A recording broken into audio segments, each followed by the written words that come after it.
bu umr uzoq safar deb aytadigan bo'lsak, shu uzoq safari faqatgina boshlanish xolos. Asosiy safar oldinda turibdi. Ana o'sha safarda qay manzilda bo'lishimizni belgilab beradigan dunyoda yashayapmiz. O'sha safarimizning oxirgi manzili nurli bo'lsin, saodatli bo'lsin deganlar albatta bu hayotda insonlarga yaxshilik paydo bo'ladi. Ibodatda qoyim bo'ladi.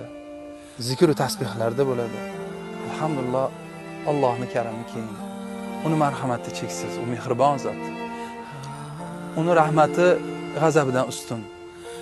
Biz qo'rquv va umid orasida yashashga da'vat qilingan ummat bo'lganimizdan keyin albatta umid qilamiz. Allohning mag'firatidan umid qilamiz. Lekin harchand biz xotirjam bo'lishga haqqimiz yo'q.